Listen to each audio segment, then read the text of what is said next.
23 November Bangladesh সময় সকাল 10:39 Myanmar ও থাইল্যান্ডের সীমান্ত এলাকায় 5.3 মাত্রার ভূমিকম্প অনুভূত হয়েছে।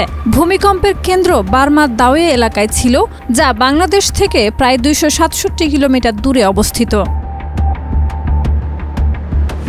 মার্কিন ভূতাত্ত্বিক জরিপ সংস্থা USGS জানিয়েছে, প্রাথমিকভাবে কোনো ক্ষয়ক্ষতি বা হতাহতের খবর পাওয়া যায়নি, তবে স্থানীয় কর্তৃপক্ষ এবং জরুরি সেবা সতর্ক অবস্থায় রয়েছে।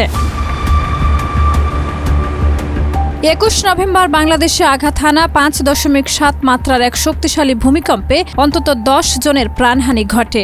এই ঘটনার পরদিন আরও 3 বার মৃদু ভূকম্পন অনুভূত হয়।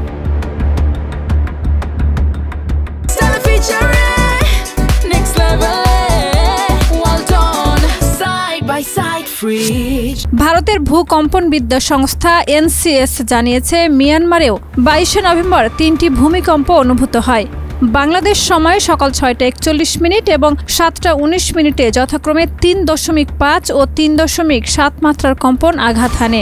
এরপর রাত 11:01 আরও একটি 3.4 মাত্রার ভূমিকম্প অনুভূত হয়। এসব কম্পনের ফলে কোনো ক্ষয়ক্ষতির খবর পাওয়া যায়নি। বিশেষজ্ঞরা বলছেন, এই অঞ্চলে ভূমিকম্পজনিত ঘটনা সাধারণ, কারণ এটি পৃথিবীর সিসমিক অঞ্চলের সাথে সংযুক্ত।